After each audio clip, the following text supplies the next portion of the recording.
So you telling me I can't get in the Lyft because I can't fit in your car? Yeah, you need to order a bigger car. What make you think I can't fit in a car? Yeah, I'm sorry. A Detroit rapper denied a lift from Lyft. She says it's due to her size. The kicker part was when he started to talk about his tires. Dank DeMoss, a plus-size rapper from Detroit who weighs almost 500 pounds, says she requested a ride to attend the Detroit Lions watch party. But upon arrival, the Lyft driver, identified as Ibrahim, allegedly locked his doors and informed her he could not give her a ride because of her size. To be more specific with you, I got very tired tires. What I got to do with your tires? Yeah, and you have no space. How you know I don't have no space? Yeah, I got no space in the back. Really. How do you know I don't have no space? And now, after that intense exchange, DeMoss has filed a lawsuit this week, claiming that her weight-based denial of service is discriminatory. It would be no different than a driver pulling up and saying, I don't want to have black people in my car, or I don't want to have Christians in my car, or Muslims in my car. It's the same. Under the law, it's the same. Don't face it, Mom. My car is small. I can fit in this car. But believe me, you can. Yes, I can. Believe me. So, I'm sorry. Because I've been in this situation. So every big person you turn down because they can't fit in your car? Yeah, because they need to order the Uber XL. On January. How did we get to this level, people? How did we get to this level that we sue for things that, does not count? I had someone sue over Estelle, like she did it first, then she copied, and I'm wondering what exactly is going on in the minds of people. She said that she's not been able to go out of her house ever since the incident, that she felt embarrassed, humiliated, and anxious. And I'm wondering, someone said that he does not want to carry you in his car. Now, the company that this man worked for, because I guess he's still working there, all right, they said they don't really have a right to these people 100%, okay, that they are independent drivers. So this man can choose not to carry you. Now, someone is saying, you can't get into my car. Okay, it's trying to even be nice. I had issues in the past due to people's sizes getting into the car and all. And you took offense. You said you got anxious. You can't leave your house and all. When did we get to this level that people can't talk to you? And you turn around and say they hate you. You turn around and say this person. How did we get to this level that even the slightest, words can get to people? How did we get to this level that you don't even deal with emotionally mature people anymore? People get riled up for every little thing. My question is, why are you suing him? It's his car, in as much as he works for a company. Okay, it said he can't carry you. It does really. I don't think this actually makes sense. Yeah, how big is she? Whoa, oh my goodness. That's not discrimination. It's For being fat? Yeah. No? It's not a protected class. Wow. Not a protected class. So they could get sued if they didn't let her in because she's black. That would be racial discrimination. But if she's big, being big is not a protected class. So it's like your race, religion, gender, that kind of thing. They don't have to give you a ride. Yeah, she doesn't have a claim.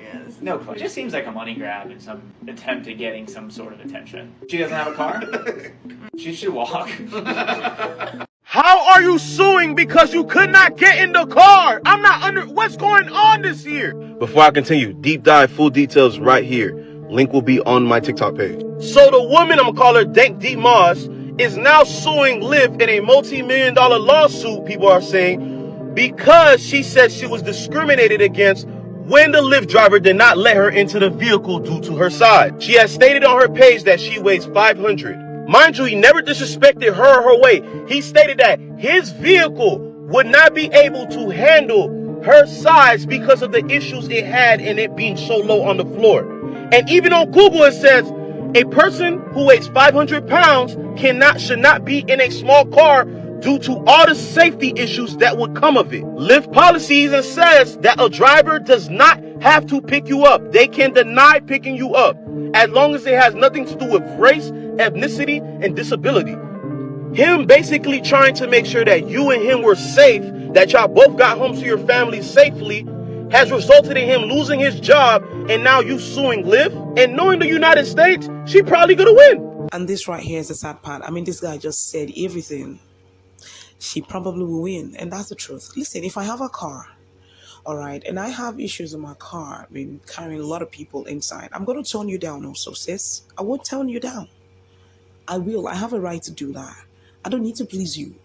All right, I'm working to make money, but I really do not need to please you at the expense of what? My own car? There's nothing wrong with turning someone down. It's not an insult. It's not. You see, one problem with people like this, with all due respect, is that once you realize that some of the things you do inconvenience other people, you will learn to accommodate people. All right, there are times that I take public transport. We pay for the same fee, right? But you see these people, like, you know, I mean, they're big and they just want to sit and be relaxed. And I just have to squeeze myself at one spot and I'm looking at them. They don't care. They're still telling you, can you move? Can you move? And you're like, you get what I'm trying to say. You need to understand that you're big. You're big. All right. But they still want the same privilege. Like, I mean, I don't know how to say it. I just feel it's unfair to people. Okay, I mean, a space that should contain 2 or 3 people, only you would take that space and you're still upset with the person who is managing the little space you left for that person. It's not fair. It's actually not fair. There is this woman that is going to speak right now, and I love the fact that she understood what the problem was and she worked on it. I wish like other people like this will understand that, listen, nobody's judging you, nobody's insulting you, nobody's trying to pull you down, but it's showing that, I mean, the Uber driver turning you down is a cue. I mean, it's your cue to start working on yourself. It's not an insult. It's actually for your good. All right. I mean, your followers can praise you, can applaud you and say you look good and all, but you know they're lying to you. And that's the truth. People can tell you there's nothing wrong with your weight, but you know everything is wrong with your weight, health-wise, physically, and, even people around. All right. So I want us to watch what that woman has to say. In 2009, I was tipping the scales at 400 plus pounds. And I took a trip to Six Flags with my family. And I just knew I was just going to get on all the rides. In my mind, I knew I was going to get on all the rides. It didn't go like that. The rides I wanted to get on, I was too big to get on. The harnesses would not snap close because I was too big. I was embarrassed. You were embarrassed. And that man had to pay for it with his job. And he was being as nice and respectful as he could to let you know that you were too big for his car.